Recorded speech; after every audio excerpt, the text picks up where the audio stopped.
प्राय हम बातचीत का सिलसिला जारी रखते हैं। दिल्ली में असेंबली इंतखाबात की एक जंग चल रही है। इस बार के मुख्तलिफ है दिल्ली इंतखाबात, किस तरह की सूरत रहेगी 11 तारीख को जो कुछ तस्वीर साफ होगी। लेकिन तज्ज़िया निगार हमारे साथ मौजूद है और हम एक नए मेहमान को जोड़ेंगे, अतुल गंगवार जो कि सीनियर सहाफ़ी हैं, वो भी हमारे साथ जुड़ गए हैं। अतुल गंगवार जी, आपका भी स्वागत है, खैर मकदम है। बातचीत हो रही थी, शाहीन बाग सियासी मुद्दा बन गया था, लेकिन एक चीज़ और भी है, शाहीन बाग को इस इलेक्शन के लिए काफी अच्छा इस्तेमाल किया है इस्तेमाल करने वालों ने। सवाल यह है कि शाहीन बाग इलेक्शन के बाद क्या सूरत होगी शाहीन बाग की। अतुल गंगवार जी, देखिए, शाहीन बाग का जिस तरीके से इस्तेमाल किया गया इस चुनावों के बाद जी, तो मुझे लगता है कि शाहीन बाग का जो सिलसिला आगे रहने वाला है वहाँ के लोगों के लिए वो बहुत ही ज़्यादा पॉजिटिव नहीं रहने वाला जी, क्योंकि चाहे वो इस्तेमाल हुए हों चाहे इस्तेमाल करे गए हों, लेकिन नुकसान में शाहीन बाग आ गया है, जो मेरा अपना व्यक्तिगत तौर पे मानना ये है जी। क्योंकि राजनीतिक जमातों के चक्कर में पड़कर जो एक सिलसिला हालांकि बना था इस देश में, या आप दिल्ली के चुनावों को लेकर कह सकते हैं कि एक बुनियादी मुद्दों पर चुनाव लड़ा जा रहा था, दिल्ली के लोकल मुद्दों पर चुनाव लड़ा जा रहा था, कहीं ना कहीं शाहीन बाग की आड़ लेकर उसे हिंदू मुसलमान का चुनाव बना दिया गया।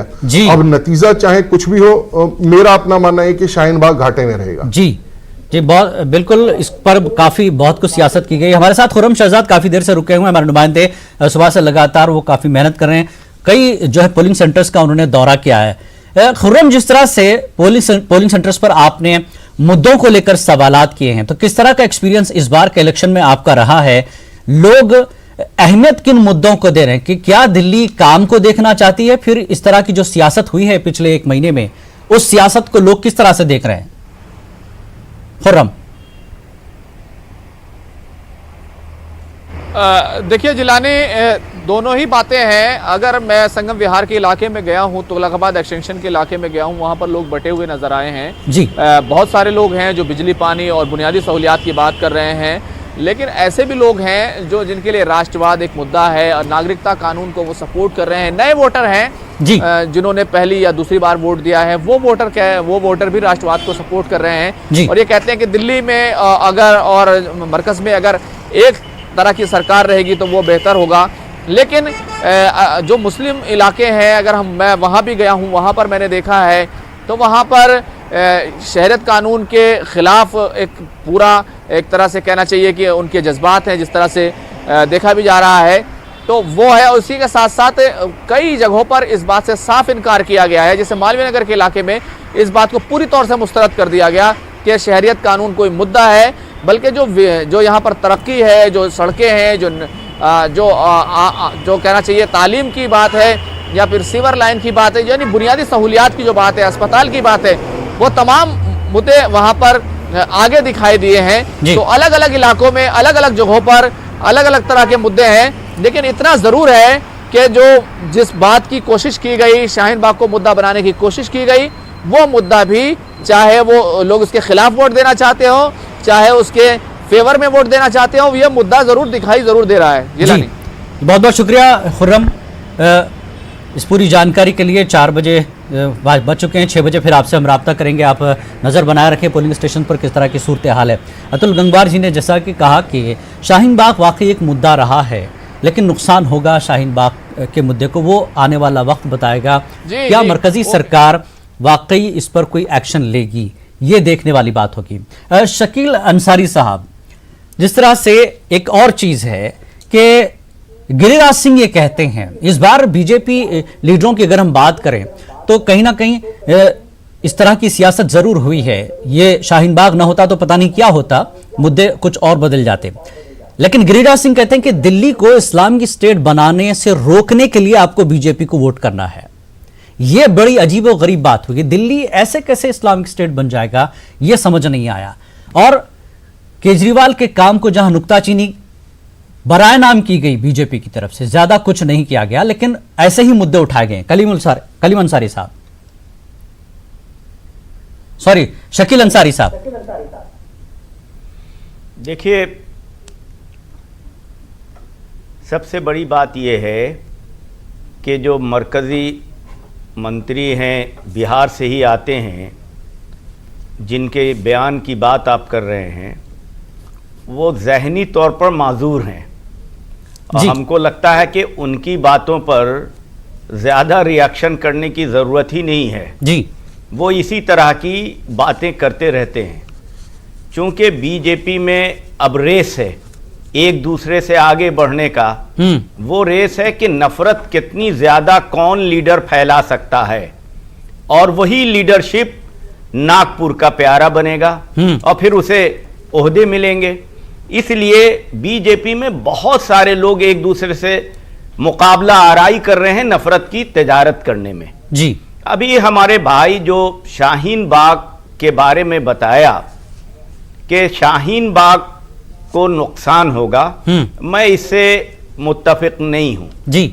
शाहीन बाग एक सिंबल है देश भर के उस एहतजाज का जो सीएए और एनआरसी के मुद्दों पर शुरू किया गया है, जिसमें पॉलिटिकल पार्टी का इंटरफेरेंस नहीं है, और वो आंदोलन कहें या एहतजाज कहें सिर्फ मुसलमानों का नहीं है। शाहीन बाग के सड़क का एक टुकड़ा है, वो एहतजाज हिंदू मुस्लिम सिख ईसाई सबका है जी। लेकिन चूंकि बीजेपी को सिर्फ नफरत की तजारत करना है वोट के लिए, उनके पास कोई पॉजिटिव वर्क तो है नहीं।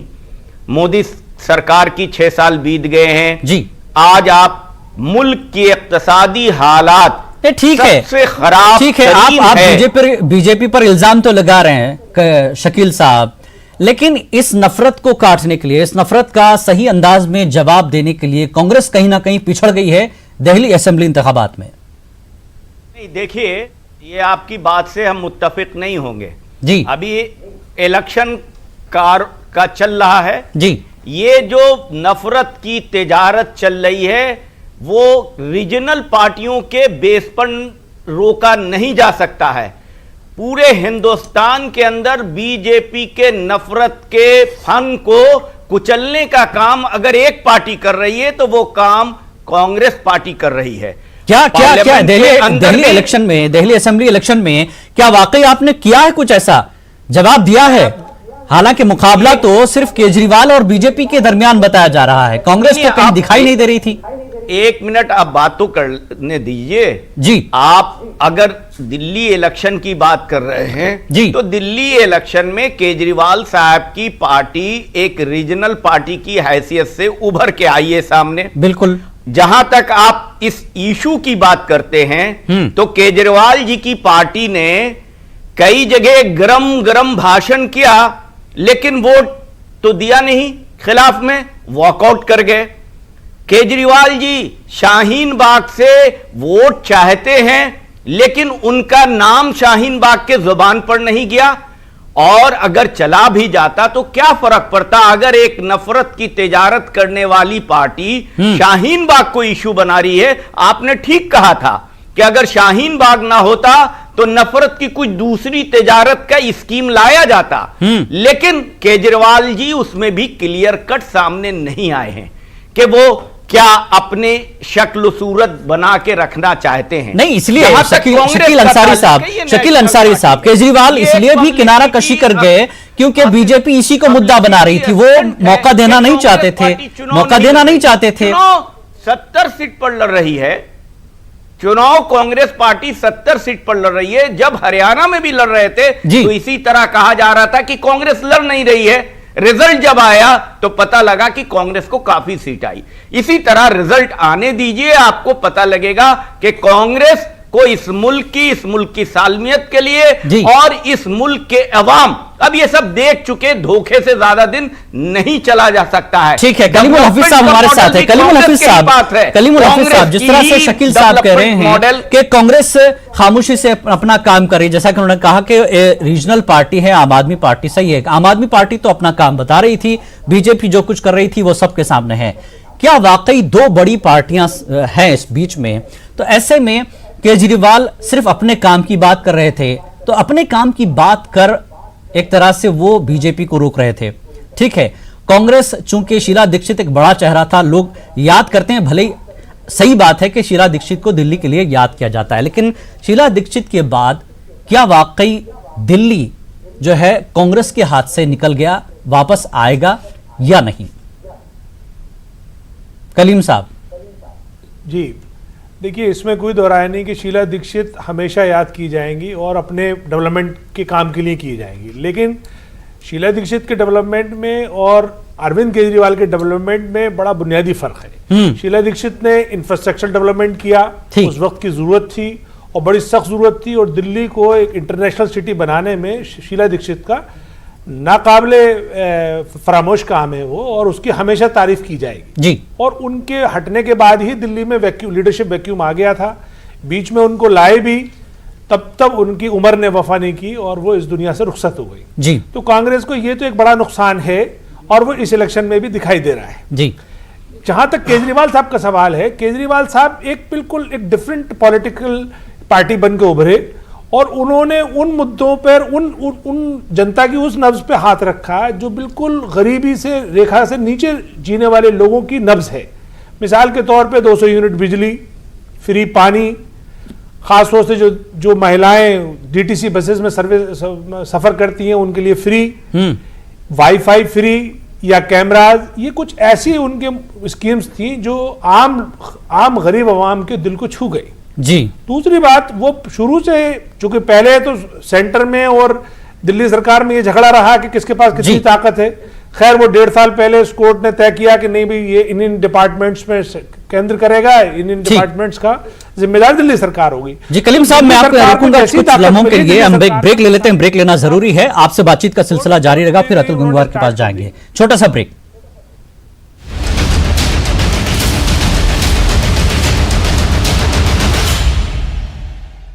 पेश है Ayurvedic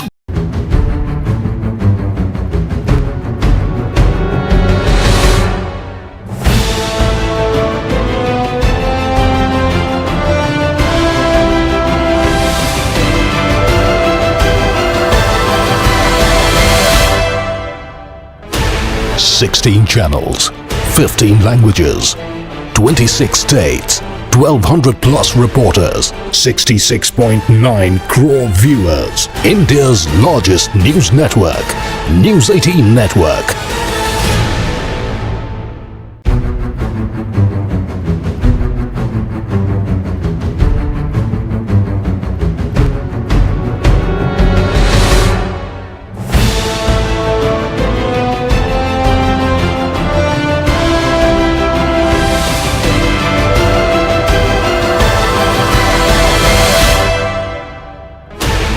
$16 channels, 15 languages, 26 states, 1,200 plus reporters, 66.9 crore viewers. India's largest news network, News 18 Network.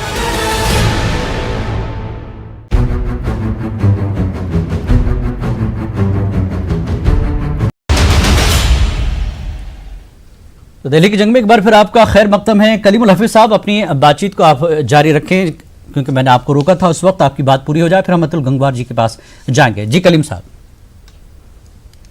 कि जैसे अभी हमारी आपस में भी बात हो रही थी कि पिछले लोकसभा चुनावों में भी जब शीला दीक्षित के हाथ में कमान थी तो कांग्रेस ने बेहतर प्रदर्शन किया था, इवन नंबर 2 की पार्टी रही कांग्रेस, और ये भी एक अलग बात है कि वो एक राष्ट्रीय चुनाव था इसलिए रही। लेकिन इस चुनाव, दिल्ली का जो चुनाव है, खास तौर से नजरियाती एतबार से बहुत अहम चुनाव है, बहुत ही अहम इलेक्शन है, क्योंकि जो फिरका परस्त ताकतें, खासतौर से जो हिंदूवादी जो विचारधारा हैं, वो अपने चरम पर हैं, अपने इंतहा पर हैं, और उन्होंने इस इलेक्शन में जिस तरह का प्रचार प्रसार किया, जिस तरह के उनके बड़े बड़े लीडर्स ने जुबान का इस्तेमाल किया, उससे मुल्क में एक खतरा पैदा हो गया। और जाहिर बात है कि सीएए और एनआरसी का प्रोटेस्ट 2 महीने पहले से चल रहा था जी, और ये प्रोटेस्ट आम आवाम का था, और ये उस आवाम का था जो इस देश से मोहब्बत करती है, जो आवाम ये चाहती है कि देश बंटने ना पाए या कोई तफरीक ना होने पाए, ये उसका था। भले से उसे सियासी पार्टियों ने इस्तेमाल करने की कोशिश की जी, लेकिन शाहीन बाग अपने मकसद में कामयाब हुआ। शाहीन बाग एक सिंबल बन के उभरा और पूरे देश में सैकड़ों शाहीन बाग बने। और जैसा भी गंगवार साहब फरमा रहे थे कि शाहीन बाग को नुकसान होगा, मैं समझता हूं शाहीन बाग ने अपना हक अदा कर दिया, और अब शाहीन बाग का आंदोलन इस इलेक्शन के बाद तेज भी होगा और वाजे भी होगा, क्योंकि अभी तक कुछ पार्टियां, खासतौर से आम आदमी पार्टी थोड़ा सा तजब्जुम में थी कि हम बिल्कुल इलेक्शन की वजह से कहीं ना कहीं एक तरह की अपने आप को रुकावट महसूस करें। एक अहम बात बता दें आपको कि अभी तक जो परसेंटेज हमारे पास आया है वो 43.13 यानी 43.13% अभी तक हुआ है। 4:30 बजे हैं, बहुत धीमे धीमे फिलहाल अभी चल रहा है। अतुल गंगवार जी, जिस तरह से दोनों मेहमानों ने बात की, एक चीज ये है, दिल्ली के लिए अक्सर ये कहा जाता था कि मरकज में जिसकी सरकार हो, दिल्ली में उसकी सरकार होगी तो दिल्ली को फायदा होगा, लेकिन कहीं ना कहीं इस चीज को ब्रेक किया है अरविंद केजरीवाल ने। क्या वाकई ब्रेक किया है इस तरह की सोच को? नहीं, अगर आप देखें, जब अरविंद केजरीवाल जब पहला चुनाव लड़े थे तो अपने हाथ में कई सारे कागज लेकर चलते थे शीला दीक्षित जी के खिलाफ कि जैसे ही मेरी सरकार बनेगी। उनके अगर कुछ पुराने इंटरव्यूज देखें तो जब शीला दीक्षित जी कहा करती थी कि भाई केंद्र में दूसरी सरकार है, पुलिस मेरे पास नहीं, तो अरविंद केजरीवाल खुल के कहा करते थे, देखिए मैं सत्ता में आऊंगा तो मैं तुरंत बताऊंगा पुलिस का कैसे इस्तेमाल करते हैं। और कहीं ना कहीं हमें इस बात का भी ध्यान रखना चाहिए कि पिछले 4 साल अपने पहले, मतलब पहला काम तो उन्होंने ये किया कि कांग्रेस के भ्रष्टाचार के खिलाफ लड़े और कांग्रेस के साथ ही मिलकर पहले टर्म में सरकार बनाई, तो पहला झूठ बोला। आज कांग्रेस जिस स्थिति में है उसके लिए कहीं ना कहीं वो खुद जिम्मेदार है। जब दूसरा चुनाव लड़ा तो लोगों को समझ में आ गया कि कांग्रेस को वोट देने का मतलब है अरविंद केजरीवाल को वोट देना, तो लोगों ने क्लियर डिवाइड किया, तो कांग्रेस को वोट ही नहीं पड़ा, वोट सीधा अरविंद केजरीवाल को चला और बीजेपी 3 पर रह गई और कांग्रेस 0 पर आ गई। तो 0 से वो उबर नहीं पाई कभी। और अभी भी इस बार भी जो चुनावों में चल रहा है, मेरे साथी कह रहे थे कि एक हवा फैलाने का प्रयास किया जा रहा है, लेकिन जो जमीनी हकीकत जानते हैं कि शाहीन बाग वाले मसले को जब हथियाने की बात हुई कि आम आदमी पार्टी उसको मुद्दा बनाएगी कि कांग्रेस मुद्दा बनाएगी, तो कहीं ना कहीं कांग्रेस पिछड़ गई उस मामले में और आम आदमी पार्टी ने उसको मुद्दा बना लिया और उसके खाते में वो। लेकिन अतुल जी, आम आदमी पार्टी वक्त रहते रहते वो उस मुद्दे से भाग भी रही थी। शाहीन बाग से आप मनीष सिसोदिया साहब ने क्लियर किया, हम शाहीन बाग के साथ खड़े हैं जी। मैं आज आपको जो कह रहा हूं, शाहीन बाग आज के बाद घाटे में रहेगा। उस घाटे का रहने का कारण यह है कि ये सारी की सारी सियासत सिर्फ आज वोटों तक के लिए है जी। अब उसके बाद शाहीन बाग की सरपरस्ती कौन करेगा? आप भी जानते हैं, पढ़ा लिखा हर व्यक्ति जानता है कि सीए के अंदर किसी की नागरिकता लेने का कोई प्रश्न ही नहीं है, नागरिकता देने का है। कांग्रेस ने, लेकिन अतुल जी शाहीन बाग को लेकर ठीक है, कानून अपनी जगह है सीए का, लेकिन एक चीज है अतुल जी, एक चीज है कि सवाल यही हो रहा था बीजेपी से कि शाहीन बाग को आपकी पुलिस से आप हटाते क्यों नहीं? अगर पुलिस हटाने में कामयाब होती है इलेक्शन के बाद, तो फिर दूसरा इल्जाम बीजेपी पर लगेगा कि बीजेपी वाकई इसका इस्तेमाल करना चाहती थी इसलिए इतनी छूट दे दी। नहीं, अब अगर आप इसको इस सिलसिले को कुछ इस तरह भी देखें जी कि जब जेएनयू में पुलिस नहीं घुसी तो पुलिस क्यों नहीं घुसी, जामिया में पुलिस घुस गई तो क्यों घुस गई। आज हर मुद्दे का दुधारी तौर पे इस्तेमाल किया जा रहा है जी। और आम जनता को सोचना है। मैं हमेशा ये कहता हूं, देखिए सियासत रहेगी, राजनेता और लोकतांत्रिक देश है, अलग अलग दल के लोग राजनीति करेंगे बिल्कुल, लेकिन आपको और हमें सोचना है, वोटर को सोचना है कि उसका लाभ किस में है। आज कुल मिलाकर इस देश में सबसे बड़ा नुकसान क्या हुआ? सीए जो कोई मुद्दा ही नहीं था, जिसके अंदर इस देश के किसी मुसलमान को कोई नुकसान नहीं होने वाला था, उसको पॉलिटिकल पार्टीज ने इतना बड़ा मुद्दा बना दिया कि अगर आज मैं इन दो लोगों के बीच में बैठा हूं तो मैं भी सोचने के लिए मजबूर हूं कि भाई क्या ऐसा हो सकता है, क्या ऐसा कहा जा सकता है क्या?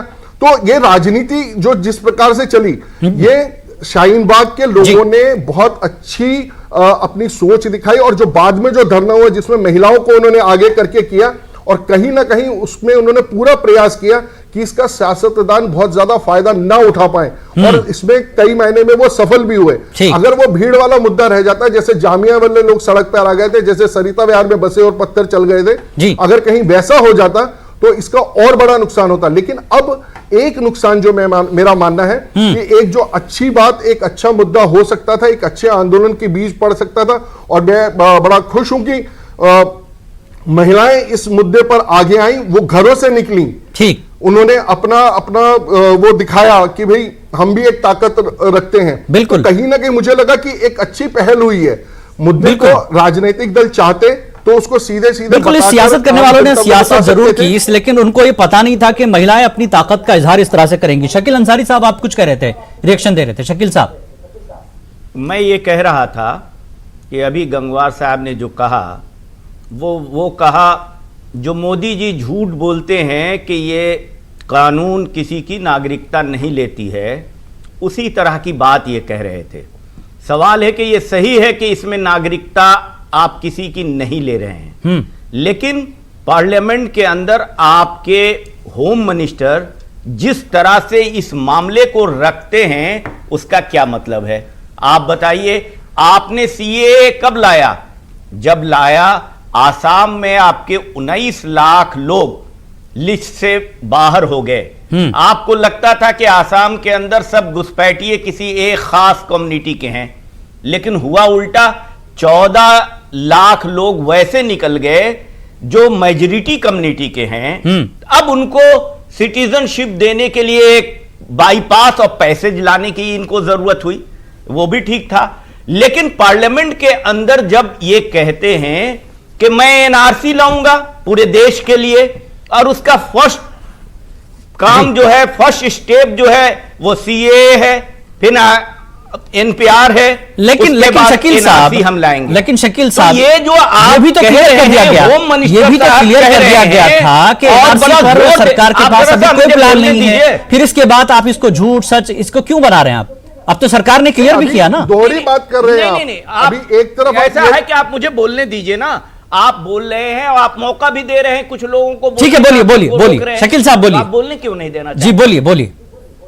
सवाल पैदा ये होता है, आपका होम मिनिस्टर पार्लियामेंट के अंदर जो बोल रहा है, आपका प्राइम मिनिस्टर पार्लियामेंट के बाहर क्या बोल रहा है, पार्लियामेंट के अंदर आपने जवाब दे रहे हैं कि टिल नाउ अभी तक मेरा कोई डिसीजन नहीं है जी। और राष्ट्रपति को आप कटघरे में खड़ा कर रहे हैं। राष्ट्रपति ने अभिभाषण में एनआरसी लाया जाएगा, उसका आपने भाषण करवाया है, कैबिनेट से पास कराया है, और आपने कहा ना ये डिस्कशन कैबिनेट में आया है और न हम लाने के अभी कर रहे हैं, यानी ये नहीं कह रहे हैं कि मैं नहीं लाऊंगा। तो ये मामला जब आपने आपके प्रधानमंत्री और आपके होम मंत्री के बीच में क्लियर नहीं है, गृह मंत्री के बीच में क्लियर नहीं है कि एनआरसी लाना है कि नहीं लाना है। एनआरसी लाना है तो उन्होंने डॉक्यूमेंटेशन भी बता दिया कि उसमें आधार नहीं होगा, उसमें पैन नहीं होगा, उसमें पासपोर्ट नहीं होगा, क्या होगा? नहीं, लेकिन यह भी तो कहा कि अभी एनआरसी का पूरी तरह से ड्राफ्ट भी बिल्कुल साफ नहीं है।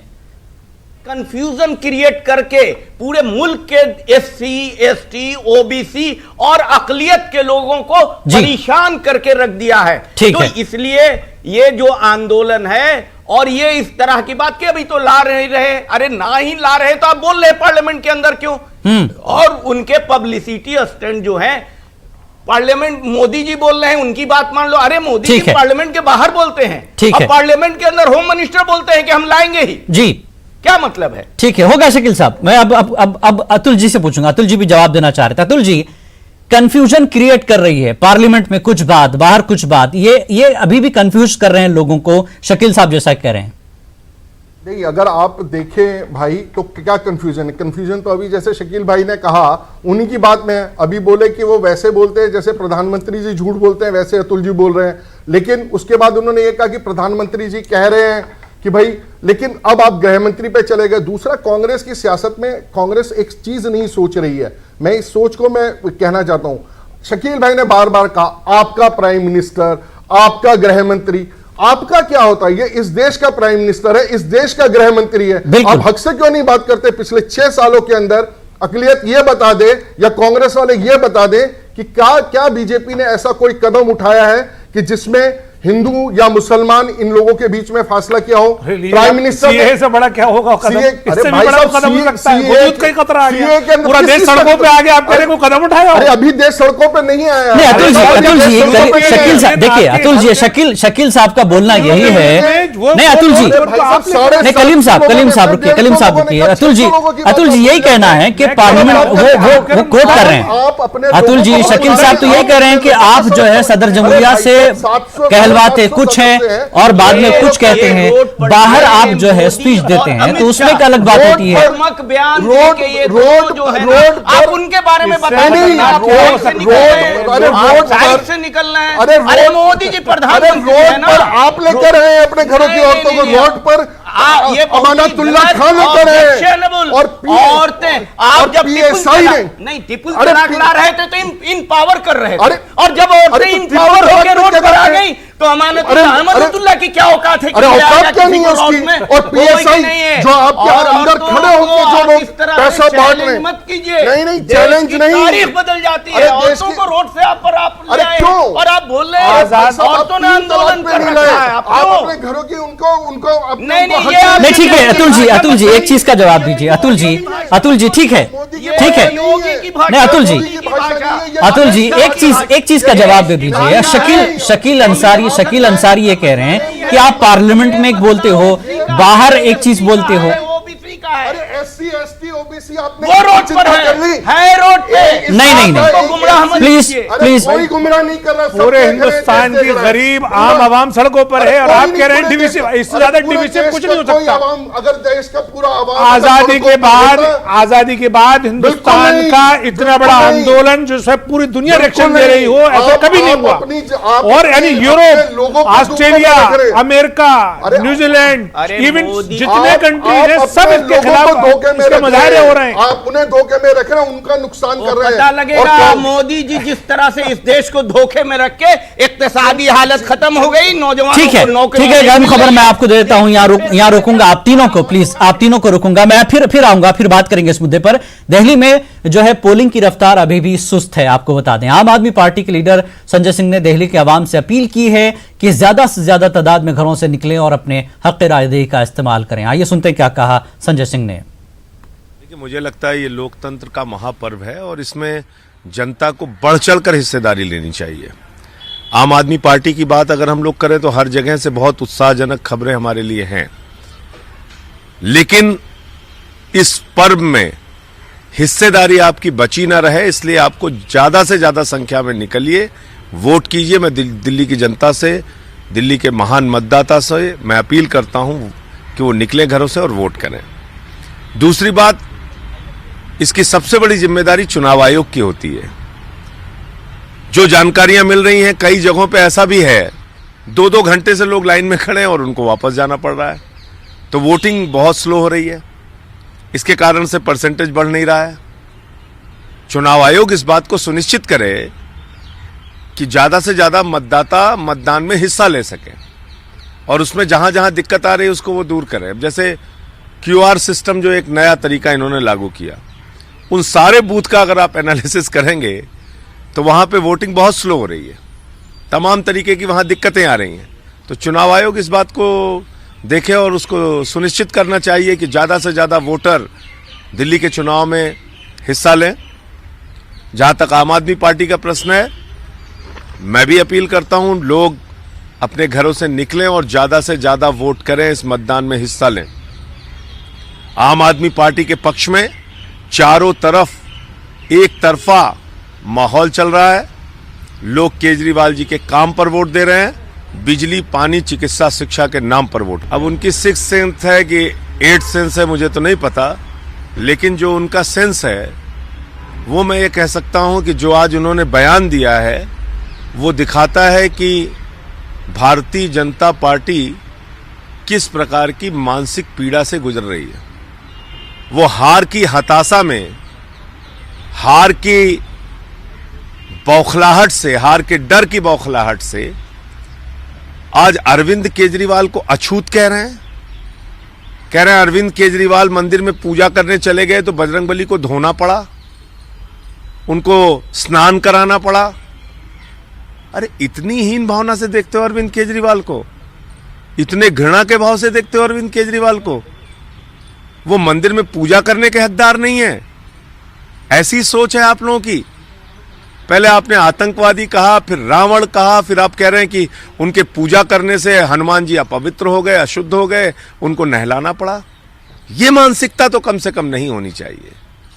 ये तो दिखाता है कि भारतीय जनता पार्टी अपने बगल किसी आम आदमी को पसंद नहीं करती, वो खड़ा होना देखना पसंद नहीं करते।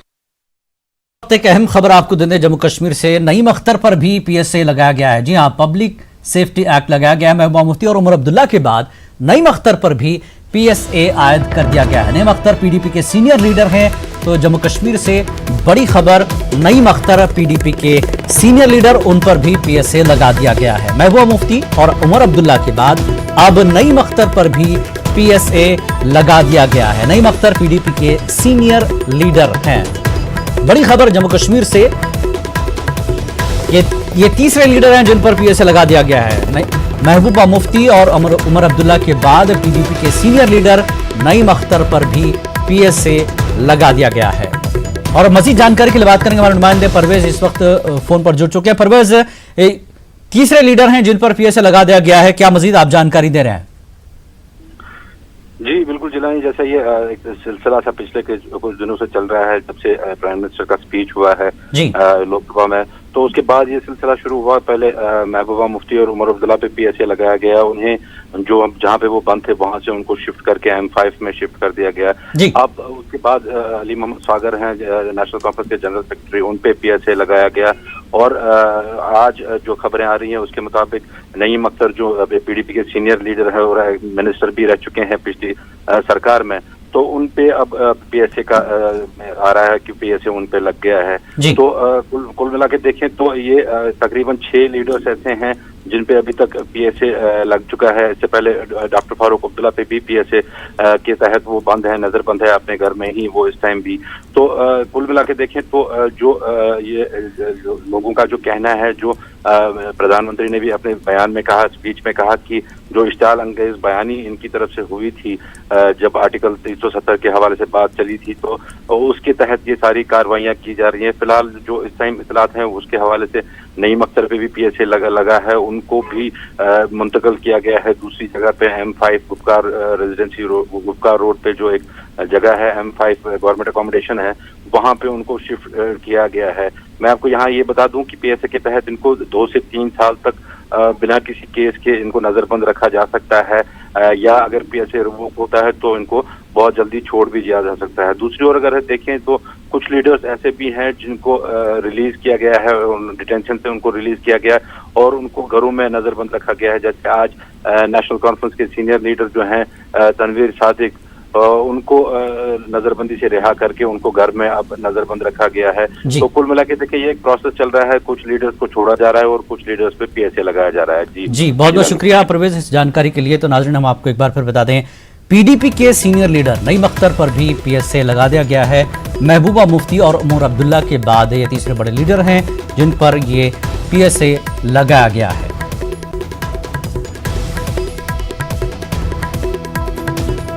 कश्मीर से बड़ी खबर इस वक्त, नईम अख्तर पर भी पीएसए लगाया गया है। महबूबा मुफ्ती और उमर अब्दुल्ला के बाद नईम अख्तर पर भी पीएसए आयद कर दिया गया है। नईम अख्तर पीडीपी के सीनियर लीडर हैं।